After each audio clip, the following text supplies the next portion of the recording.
सुरक्षा बलों ने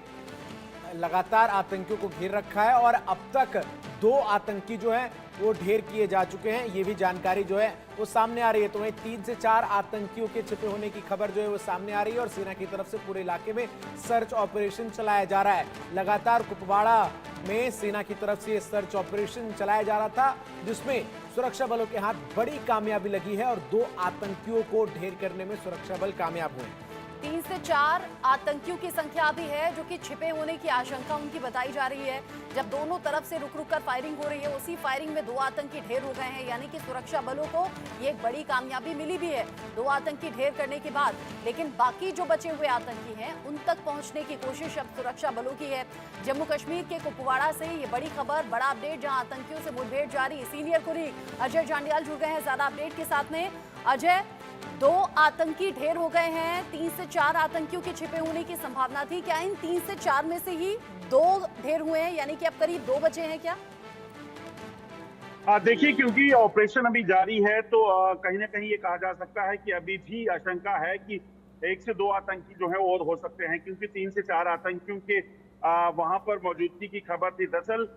ये घुसपैठिए जो है वो Kupwara sector line of control के दूसरी तरफ से इस तरफ आए हुए थे और उसी के बाद सुरक्षा बलों ने पूरे इलाके में हाई अलर्ट किया था। इस चीज की आशंका थी कि आतंकी जो हैं हेवली आर्म्ड हैं और इनकी मंशा कहीं ना कहीं यहाँ पर घुसपैठ करने की है। और आप देखें तो 2 दिन के बाद जम्मू कश्मीर में चुनावों की मतदान की गिनती होनी है और ऐसे में उस गिनती से पहले क्या पाकिस्तान किसी बड़े हमले को अंजाम देना चाहता था, यहाँ पर कहीं ना कहीं अशांति को फैलाना चाहता था, मगर समय रहते जो है वो सुरक्षा बलों ने कार्रवाई की और पाकिस्तान की इस मंशा को नाकाम करते हुए 2 आतंकियों को मार गिराया है। अभी भी ऑपरेशन जारी है और कोशिश यही कि अगर कोई भी आतंकी वहां बचा हो तो उसको जल्द से जल्द मार गिराया जा सके, क्योंकि जम्मू कश्मीर में चुनावों से पहले ही हमने देखा था कि किस तरीके से लगातार सरहद पार से घुसपैठियों को जम्मू कश्मीर में भेजकर यहाँ आतंकी हमलों को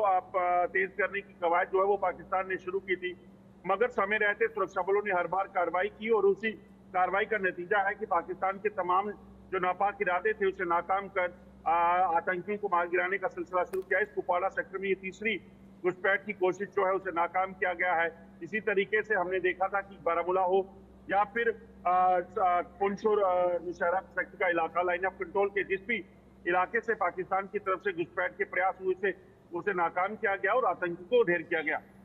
इसके साथ ही अजय, जिस तरीके से 3 चरणों के विधानसभा चुनाव में सुरक्षा बलों ने मुस्तैदी से आतंकियों को रोक रखा था और उसके बाद कुपवाड़ा में तो लगभग 2-3 हफ्तों से ये सर्च ऑपरेशन जो है वो चल रहा था, जिसपे अब कामयाबी मिली है। और चूंकि आपने खुद बताया कि 8 तारीख को परिणाम जो है वो सामने आने में, ऐसे में सुरक्षा बलों की तरफ से किस तरीके से अब सुरक्षा बंदोबस्त जो है वो नजर आ रहा है, खासतौर पर स्ट्रांग रूम्स की अगर हम बात करें? देखिए, जहां तक स्ट्रांग रूम्स की बात है तो सुरक्षा व्यवस्था को कड़ा किया गया है। 3 टायर सिक्योरिटी सिस्टम जो है वहां पे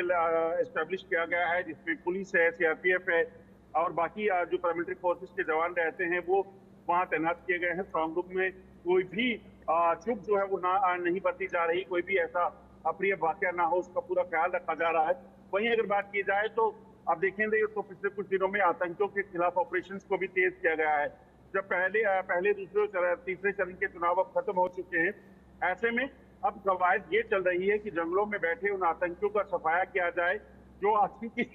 एक खतरा जो है वो बने हुए थे चुनावों के वक्त, मतदान के वक्त, क्योंकि इस चीज की आशंका थी कि आतंकी मतदान से पहले किसी बड़े हमले को अंजाम देंगे। और हमने देखा भी कुछ एक वाकया ऐसे हुए भी जिसमें सुरक्षा बलों को निशाना बनाने के प्रयास इन आतंकियों ने किए, मगर उसके बाद अब जब मतदान खत्म हो चुका है तो उसके बाद सबसे बड़ी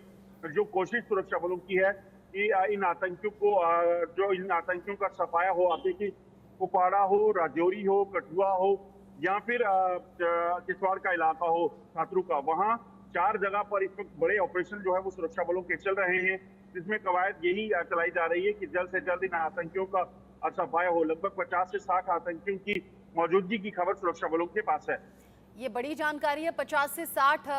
ऐसे आतंकियों की मौजूदगी की जानकारी सुरक्षा बलों के पास पहुंची है। लेकिन सबसे बड़ा चैलेंज ये रहा कि 3 फेज में जब इलेक्शन हुए तो वो शांतिपूर्ण तरीके से हुए। अजय, ये बड़ी चुनौती थी जिसे पार किया जा चुका है। अब काउंटिंग डे यानी कि 8 अक्टूबर का दिन बाकी है। अभी ये जो मुठभेड़ जारी है जहां पर 2 आतंकी ढेर हो गए हैं, एरिया कैसा है, क्या ये जंगल का एरिया है, रिहायशी इलाका यहाँ से कितनी दूर है अगर ये जंगल का इलाका है, और क्या आम लोगों को भी कोई इंस्ट्रक्शंस दिए गए हैं इस ऑपरेशन को लेकर?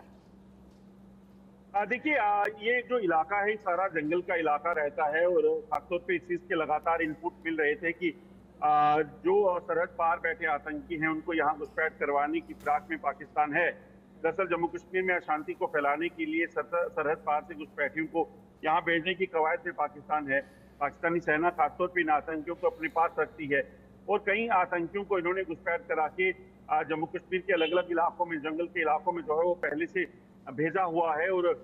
उन आतंकियों के जरिए जम्मू कश्मीर में आतंकी हमलों को अंजाम देने की इनकी मंशा रहती है। दरअसल पाकिस्तान कई बार कोशिशें कर चुका है वो किसी भी तरीके से जम्मू कश्मीर में अशांति को फैला सके। जम्मू कश्मीर में आप देखें तो चाहे युद्ध विराम का उल्लंघन हो, भारत के साथ जंग हो या फिर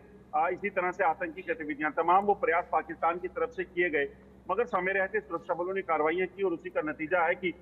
जम्मू कश्मीर में पाकिस्तान की कोई नहीं चली और जम्मू कश्मीर की जो शांति है अब पाकिस्तान को रास नहीं आ रही और इसीलिए पाकिस्तान उस शांति को भंग करने का एक बार फिर से प्रयास करना चाहता है। इसके अलावा एक और अहम सवाल है, जिस तरीके से कल ये बड़ी खबर सामने आई कि विदेश मंत्री डॉक्टर एस जयशंकर पाकिस्तान जाएंगे जहां वो एससीओ की समिट में हिस्सा लेंगे, तो निश्चित तौर पर एजेंडा भी जो है वो स्पष्ट किया गया। और जिस तरीके से ये तमाम वारदात हो रही हैं और आतंकियों को जब सुरक्षा बल ढेर कर रहे हैं, उनके पास से जो तमाम चीजें बरामद की जा रही हैं, वो कहीं ना कहीं ये दर्शाता है कि इन सब आतंकियों के पीछे हाथ जो है वो किसका है। इन तमाम मुद्दों को भी पाकिस्तान में मुझे लग रहा है भारतीय डेलीगेशन उठाता हुआ नजर आएगा। अजय जांडियाल, देखिए, एसओ की मीटिंग में जो एसओपी है उसका पालन किया जाएगा और उसमें उसी के लिहाज से जो है जो आपको बताऊं कि एक्सटर्नल अफेयर मिनिस्टर हैं वो चीजों को साझा करेंगे और यकीनन वो तमाम चीजें रखेंगे जिसकी वजह से जम्मू कश्मीर और भारत में आतंकी गतिविधियां होती हैं। पाकिस्तान सीधे तौर पे इस आतंकी गतिविधियों के पीछे है, पाकिस्तानी सेना हो, आईएसआई हो, इसके कई प्रमाण जो है पहले से पाकिस्तान को, दुनिया को दिए जा चुके हैं। अब ताजा घटनाओं को भी देखें तो उसमें कई बार ये खुलासा हो चुका है कि कैसे पाकिस्तानी सेना और पाकिस्तानी आईएसआई जो है इन आतंकियों को के जरिए आतंकी हमलों को तेज करने की फिराक में है। तो यकीनन उन तमाम चीजों पर बात होगी और उन तमाम मुद्दों को वहां पे रखा भी जाएगा, मगर उसके साथ साथ एक संदेश ये भी दिया जाएगा कि भारत किस तरीके से जो है वो शांति के साथ रहकर आगे बढ़ रहा है, किस तरीके से जम्मू कश्मीर जो है वो आज तरक्की की ओर है। और कहीं ना कहीं दूसरे जो ग्रेटर जम्मू कश्मीर की बात की जाती है, जो पाकिस्तान के कब्जे वाला कश्मीर, जो पाकिस्तान के इलाके में वहां पर पाकिस्तानी सेना के कब्जे में है, उस पर भी जरूर कहीं ना कहीं सरकार उठाए। इस चीज की जो है मांग लोग करते हैं क्योंकि उस तरफ के पाकिस्तान की हालत सब जानते हैं, कैसे वहां के इलाके में महिलाओं के साथ बलात्कार, किस तरीके से वहां आज लोगों की हालत हो चुकी है। उन तमाम मुद्दों पर भी बात की जाएगी क्योंकि अगर पाकिस्तान जम्मू कश्मीर का मुद्दा उठाता है तो उसमें एक चीज बड़ी साफ है कि जम्मू कश्मीर के रिलेटेड अगर कोई चीज पेंडिंग है तो वो जम्मू पाकिस्तान के कब्जे वाले कश्मीर को लेकर डिस्कशन है, ना कि जम्मू कश्मीर को लेकर। ठीक है अजय, नजर आप बनाए रखिएगा। विदेश मंत्री डॉक्टर एस जयशंकर का जाना, जानकारी ऐसी भी कि ना तो पाकिस्तान के पीएम से ना वहां विदेश मंत्री से बात करेंगे बल्कि एससीओ समिट में शामिल होंगे और लौट आएंगे। ये भी एक बड़ा और कड़ा संदेश भारत की तरफ से देने की कोशिश इस समिट के जरिए है कि एक हाथ में गोला बारूद और दूसरे हाथ से शेक हैंड करना, यानी कि बातचीत के लिए प्रस्ताव करना, दोनों साथ में नहीं हो सकते। बहुत शुक्रिया।